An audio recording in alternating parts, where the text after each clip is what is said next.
अस्सलाम वालेकुम स्टूडेंट्स, मैं हूं फरहान यूसुफ और आप लोग जो है इस वक्त केमिस्ट्री की क्लास ज्वाइन कर चुके हैं। आप सबको जो है मैं वेलकम करूंगा आज की क्लास के अंदर। और इस बात से हम आज की जो है लेक्चर का आज के लेक्चर का जो है वो आगाज़ कि आज जो है जुमे का दिन और बहुत बाबरकत दिन है। सो आपने अपने लिए भी दुआएं करनी है और हम सब के लिए दुआएं करनी है, अपनी टीचर्स के लिए, अपनी फैमिली के लिए, पाकिस्तान के लिए और पूरी उम्मत मुस्लिमा के लिए, पूरी दुनिया के लिए दुआ करनी है कि ये वायरस जो हम सब के ऊपर इस वक्त हावी हो चुका है, ये अल्लाह ताला जल्द से जल्द हमें इससे निजात दे और हम जो है इसके जो भी इसका जो इफ़ेक्ट है, ठीक है, उससे बच सकें।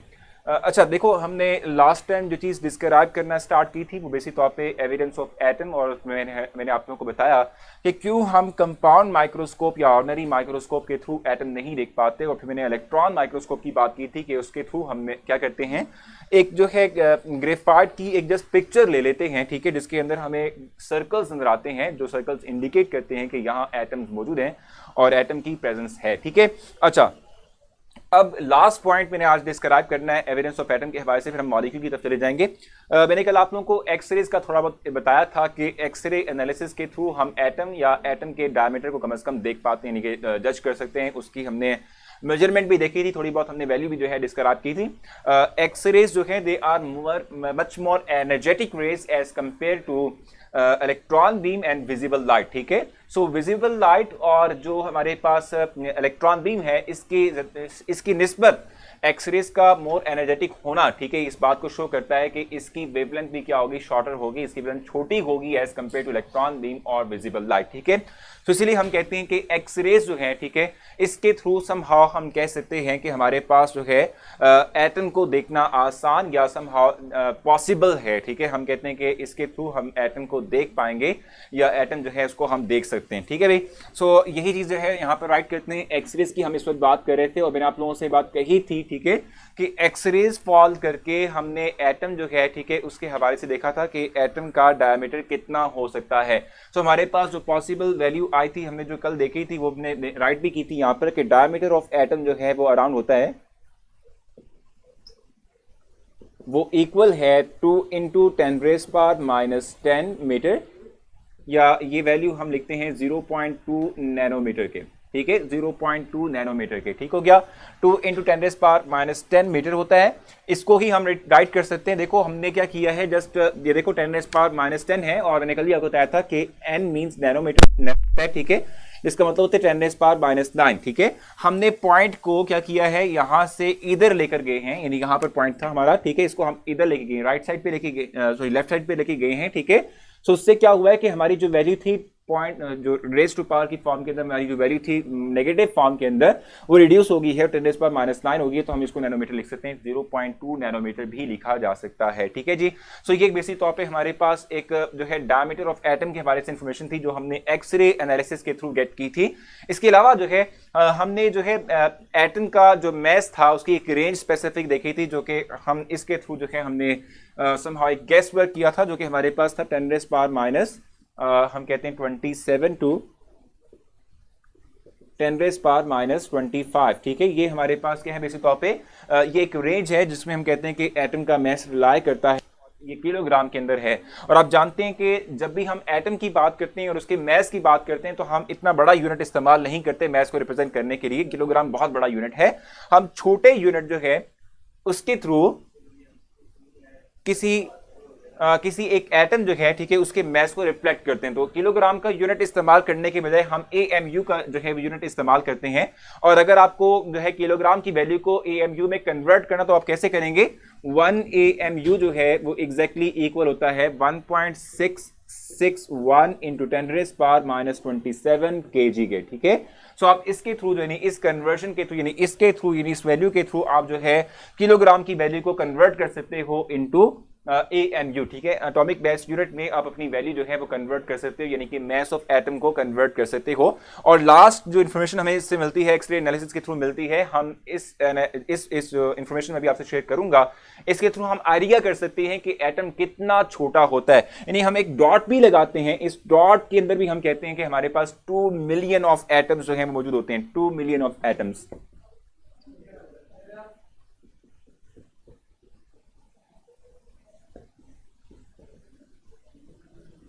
ठीक है, 2 मिलियन ऑफ एटम्स जो हैं वो सिर्फ और सिर्फ इस डॉट के अंदर मौजूद होते हैं, जो हम डॉट लगाते हैं, सिंपल, ठीक है जी।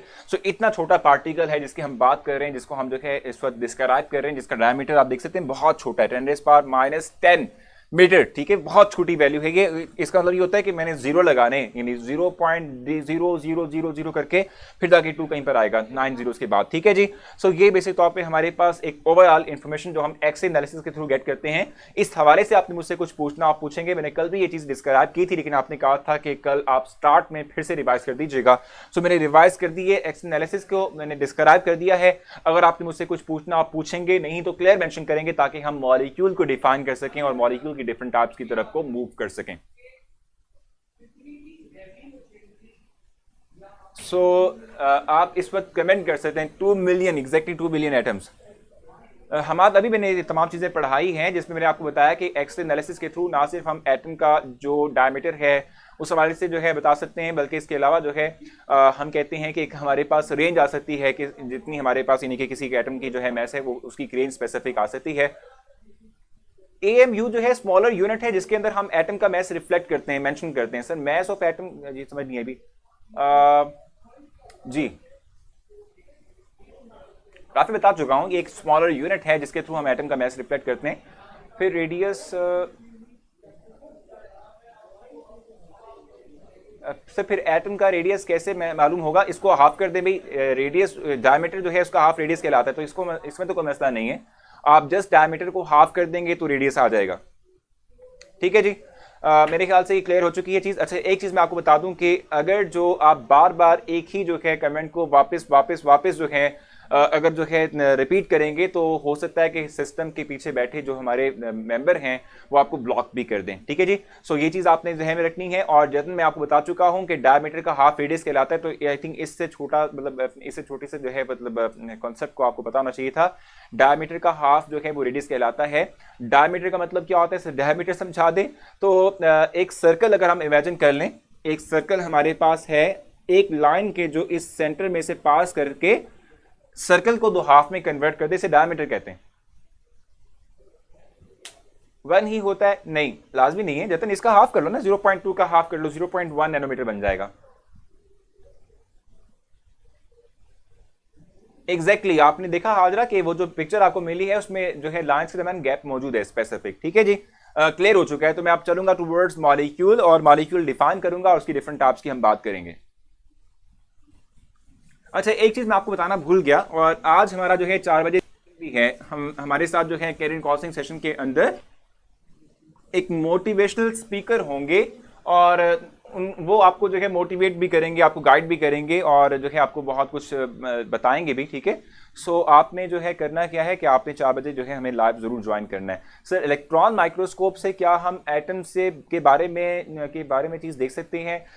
इकरा इलेक्ट्रॉन माइक्रोस्कोप एग्जैक्टली जो है हमें इंफॉर्मेशन या आप कह लें कि जो है हमें नहीं दिखा पाती एग्जैक्ट एटम को, या एटम के मतलब कंप्लीट इंफॉर्मेशन प्रोवाइड नहीं करती। वालेकुम अस्सलाम, I am new here, I miss previous lectures all subject, how can I get Khadija. वालेकुम अस्सलाम। आप जो ऊपर रेड में ब्लिंक करता हुआ आपको जो है नजर आ रहा है, ठीक है, उसको आप क्लिक करेंगे, स्क्रॉल डाउन करेंगे तो टेबल मिलेगा आपको। उस टेबल में जो क्या कहते हैं डेट वाइज आपको लेक्चर्स मिल जाएंगे, वो आप ले सकते हैं, जरूर ले लीजिए, मतलब कर लीजिएगा, ठीक हो गया। अच्छा, अब इस वक्त हम बात करेंगे मॉलिक्यूल की, और ये टॉपिक ऐसा है कि जो आपने ऑलरेडी भी पढ़ा हुआ है अपनी 9th क्लास के अंदर, चैप्टर 1 में ही आपने मॉलिक्यूल को डिफाइन भी किया था और उसके डिफरेंट टाइप्स को भी पढ़ा था। मॉलिक्यूल की हम बात करते हैं, मॉलिक्यूल बेसिक तौर पे है क्या। मॉलिक्यूल के हवाले से हम कहते हैं कि मॉलिक्यूल किसी भी एक सब्सटेंस का वो स्मॉलेस्ट पार्टिकल है जो इंडिपेंडेंटली तौर पे एग्जिस्ट कर सकता हो, इसे हम कहते हैं मॉलिक्यूल, ठीक है। Molecule is the smallest particle या स्मॉलेस्ट, ठीक है जी, particle of a pure substance, ठीक है, विच कैन एग्जिस्ट इंडिपेंडेंटली। तो मैं डेफिनेशन लिखता हूं फिर इसको एक्सप्लेन करूंगा।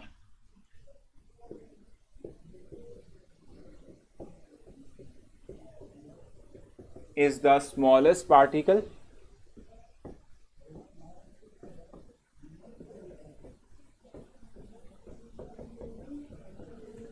smallest particle of any pure substance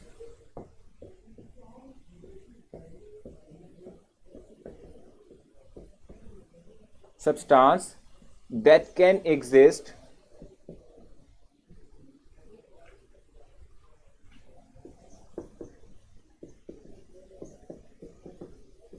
independently,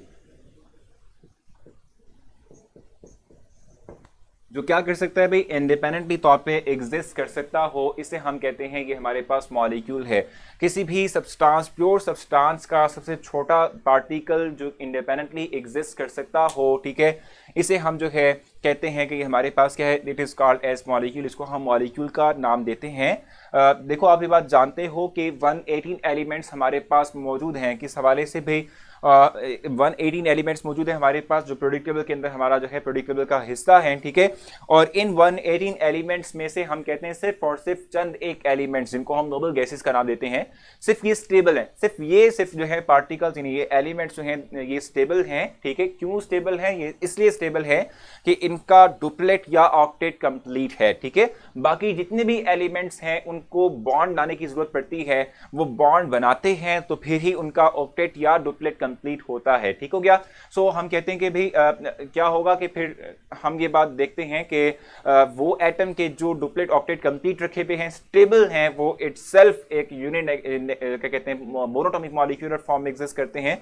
बाकी जितने भी एलिमेंट्स हमारे पास हैं, ठीक है, वो क्या करेंगे, वो बॉन्ड बनाएंगे और वो डाई या ट्राई या पॉली एटॉमिक मॉलिक्यूलर फॉर्म के अंदर एग्जिस्ट करेंगे। और इंडिपेंडेंट का जो है, जो हम इस वक्त पॉइंट यहाँ पे लेके चल रहे हैं, वो इसी वजह से है कि स्टेबल होगा या नहीं होगा। मॉलिक्यूल स्टेबल होता है क्योंकि इसमें क्या होता है, इसमें ये होता है कि जी एलिमेंट्स आपस में बॉन्ड बना चुके होते हैं और इसकी वजह से इनका डुप्लेट या ऑक्टेट कंप्लीट हो चुका होता है। प्योर सब्सटेंस का मतलब सिंपली तौर पे क्या होता है कि फॉर एग्जांपल हम अगर वाटर की बात कर रहे हैं, सो वाटर के अंदर अगर सिर्फ और सिर्फ H2O मॉलिक्यूल है तो वो एक प्योर सब्सटेंस है, इसमें कोई इंप्योरिटी नहीं है। तो प्योर सब्सटेंस की बात ये होती है, ठीक हो गया। अब मैं चाहूंगा कि मैं आप लोगों के साथ डिफरेंट टाइप्स ऑफ जो है मॉलिक्यूल जो है शेयर करूं। क्या एटम स्फेरिकल होता है? एग्जैक्टली हम स्फेरिकल कंसीडर कर रहे होते हैं उसके, ठीक है। अच्छा, सो मॉलिक्यूल की हम डिफरेंट टाइप्स एक्सप्लेन करेंगे। आपने मुझसे कुछ पूछना हो इस डेफिनेशन के हवाले से तो मुझसे पूछ सकते हैं।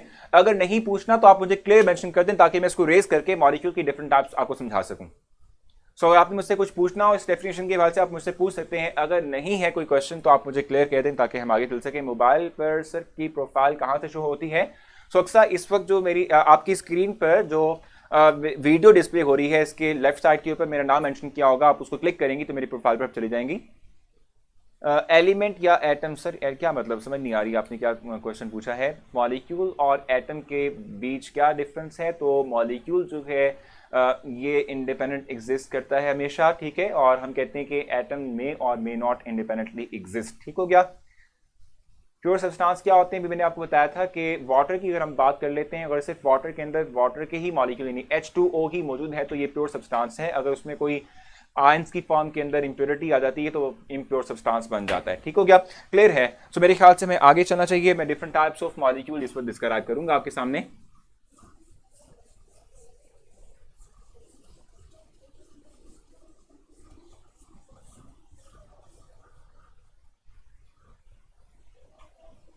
मॉलिक्यूल की बात करें हमारे पास मॉलिक्यूल, अब देखो मैं आपको बताऊं, मॉलिक्यूल जो है डिफरेंट तरह से क्लासीफाई हो सकता है। एक तो हम बेस कर नहीं, एक तो हम जो है मॉलिक्यूल को जो है डिफरेंट टाइप्स में डिवाइड कर सकते हैं on the basis of number of atom. Number of atom की बेस पर हम डिफरेंट क्लासेस में मॉलिक्यूल को डिवाइड कर सकते हैं। और एक जो हम क्लासिफिकेशन करते हैं वो on the basis of nature of atom, यानी एटम की जो नेचर है इसकी बेस पर भी हम जो है मॉलिक्यूल्स को डिफरेंट क्लासेस में डिवाइड कर सकते हैं, ठीक है जी। फर्स्ट हम डिवाइड करते हैं मॉलिक्यूल को on the basis of number of atom, ठीक है। सो नंबर ऑफ एटम की बेस पर हमारे पास मॉलिक्यूल कितने टाइप के होते हैं इसमें हम डिवाइड करेंगे। फर्स्ट हमारे पास इसकी क्लास है mono atomic molecule. Monoatomic molecule की हम इस पर बात कर रहे हैं। मोनो का मतलब होता है वन, ठीक है, यूनिटी वन, ठीक है। सो मोनो एटॉमिक मॉलिक्यूल्स का मतलब क्या होगा कि वो मॉलिक्यूल्स, ठीक है, कि जो हम कहते हैं कि जिनके अंदर हम कहते हैं सिर्फ एक एटम हो, ठीक है, इस तरह के मॉलिक्यूल्स को हम मोनो एटॉमिक मॉलिक्यूल्स का नाम देते हैं। लिख भी लेते हैं यहां पर।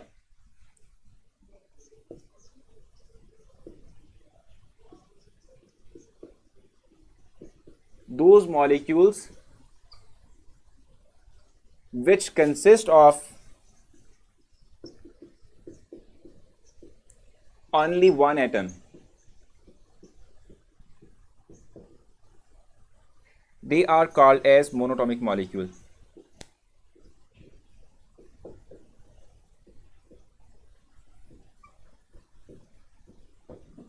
monoatomic molecules।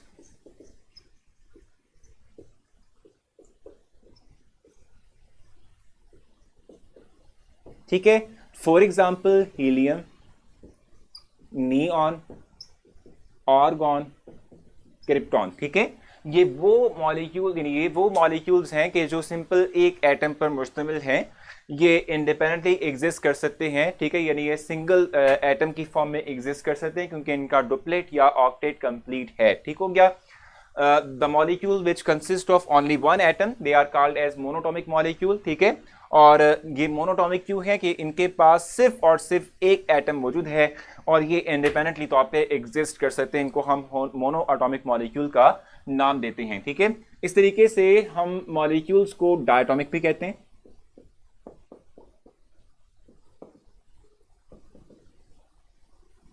ठीक है, डायटॉमिक मॉलिक्यूल भी होते हैं और डाई का जो वर्ड है ये टू को शो करता है, टू यानी दो एटम पर मुश्तमिल। ठीक है जी, हम कहते हैं कि दो एटम पर मुश्तमिल जो मॉलिक्यूल हैं इनको हम डाई एटॉमिक मॉलिक्यूल का नाम देते हैं। इसको मेंशन भी कर लेते हैं यहां पर।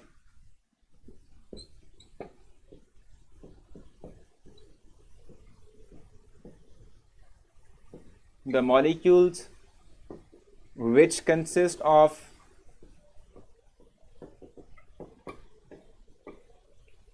two atoms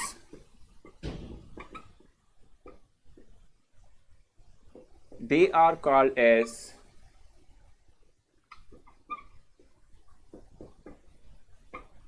diatomic molecule. Example अगर हम लेना चाहें तो क्या होगा, H2O2 HCl CO। आप देख सकते हैं इन तमाम के अंदर दो एटम्स हैं। ठीक है, मॉलिक्यूल के मॉलिक्यूल में दो एटम्स हैं। ठीक है, सो इनको हम डाई एटॉमिक मॉलिक्यूल का नाम देते हैं। एग्जांपल्स में H2O2 HCl और CO, these are the diatomic molecules. यहां तक आपने मुझसे कुछ पूछना, आप मुझसे पूछ सकते हैं, मैं आपको क्लैरिफाई कर दूंगा। कोई भी कंफ्यूजन है तो क्लियर कर दूंगा, नहीं तो आप क्लियर मेंशन करेंगे ताकि हम आगे चल सकें, नेक्स्ट मूव कर सकें। सो यहां तक आपने मुझसे कुछ भी पूछना हो आप मुझसे पूछेंगे।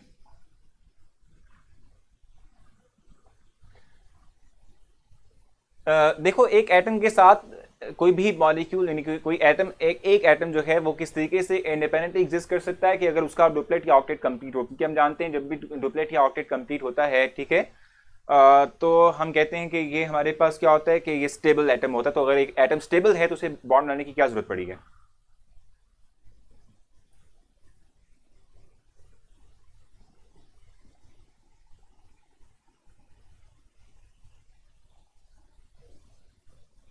जी, सो आप सबको क्लियर है और ये बहुत अच्छी बात है कि आप लोग साथ साथ चीज़ों को लर्न कर रहे हैं, अच्छे तरीके से जो है इसको मतलब समझ रहे हैं, ये बहुत अच्छी बात है। ठीक है, तो आपने इस तरीके से ही जो है मतलब समझते ही रहना है। ठीक है, और कोशिश किया करें कि ड्यूरिंग द लेक्चर आप सर क्या वाटर को कह सकते हैं एग्जाम्पल। देखो, वाटर के अंदर तीन एटम है ना, सो वो ट्राइटॉमिक मॉलिक्यूल में आ जाएगा। मोनो का डुप्लेट का कंप्लीट नहीं होगा, नहीं, देखो मैं बताऊं, मोनो का डुप्लेट भी कंप्लीट होगा तभी तो वो एग्जिस्ट कर सकता है। हीलियम के अंदर दो इलेक्ट्रॉन होते हैं आउटर मोस्ट शेल के अंदर, वो डुप्लेट को फॉलो करता है, इसलिए वो डुप्लेट को फॉलो करते हैं, स्टेबल रहता है। सर बता दें प्लीज, फिजा आप मुझसे क्वेश्चन करें, बता दूंगा मैं आपको डुप्लेट क्या होगा क्या। डाई का देखो, डाई ट्राई कुछ भी वो, देखो मैं आपको बताऊं, सिर्फ हीलियम, हाइड्रोजन और लिथियम, सिर्फ वो डुप्लेट फॉलो करते हैं, बाकी सारे जिनका बाकी सबका जो है ऑक्टेट कंप्लीट होता है। जी, मोनोटॉमिक कैसे हो सकते हैं कि वो एटम्स स्टेबल होते हैं, उनका डुप्लेट ऑक्टेट कंप्लीट होता है, इसलिए वो जो है वो एक ही सिंगल एटम की फॉर्म में रहते हैं। चलें, बहुत शुक्रिया भाई। अच्छा, मैं आपको बता दूं कि हम 4 बजे फिर मुलाकात करेंगे। 4 बजे इंशाल्लाह हमारा कैरियर कौन सा सेशन होगा और उसके अंदर जो है मैं होस्ट होऊंगा और मुझे जो है गेस्ट ज्वाइन करेंगे और वो जो है वैसे तौर पे ट्रेनर हैं, मोटिवेशनल स्पीकर हैं। ठीक है, सो वो आपको गाइड करेंगे आपकी जो है आपकी लाइफ के मुतालिक, ठीक है, आपके जो अपना फ्यूचर है उसके मुतालिक आपको गाइड करेंगे। सो वो 4 बजे का सेशन आप सब में ज़रूर ज्वाइन करना है। ठीक है, वो उसका जो पोस्टर है या जो आप कह लें कि जो मैंने मेंशन की हुई तमाम बातें आप चाहते हैं कि जो आने वाले गेस्ट हैं उनका नाम आपको पता चल जाए, सो आप मेरी प्रोफाइल पर जाएंगे और आपको जो है वो पोस्ट मेरी मिल जाएगी जिसमें मैंने मेंशन किया हुआ है। बाकी जो है क्या कहते हैं, तो मैंने आज आप लोगों के लिए एक पोइट्री भी जो है अपलोड की भी है अपनी पोस्ट के अंदर, ठीक है। सो आप लोग प्रोफाइल पर जाकर वो पोइट्री भी जो है ज़रूर सुनिएगा, क्योंकि उससे जो है बहुत कुछ आपको मिलेगा। बाकी जो है आपकी क्लास से मेरे नॉमिनेट किया हुआ स्टूडेंट्स को टैलेंट जो हमारा कंपटीशन है इस संडे का, उसके हवाले से तो ज़रूर जो है आप सबको सपोर्ट कीजिएगा, तमाम लोगों को सपोर्ट कीजिएगा। आप जो स्टूडेंट्स जो मुझे अभी टैलेंट जो है मुझसे शेयर कर रहे हैं, मुझे सेंड कर रहे हैं, मैं उनको आंसर नहीं दे पा रहा सिर्फ इसलिए कि थोड़ी मसरूफियत है।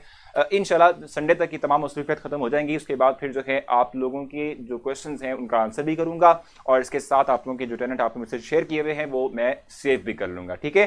तमाम लोगों को चांस मिलेगा, बेफिक्र रहें, तमाम को इक्वल एंड इंपॉर्टेंस जो है हम देते हैं। सो 4 बजे जो है आपसे मुलाकात होगी सेशन के अंदर, आपने ज़रूर ज्वाइन करना है। अपना ख्याल रखें, दुआ में याद रखिएगा। कल तक शाम 4 बजे तक के लिए अल्लाह हाफिज़।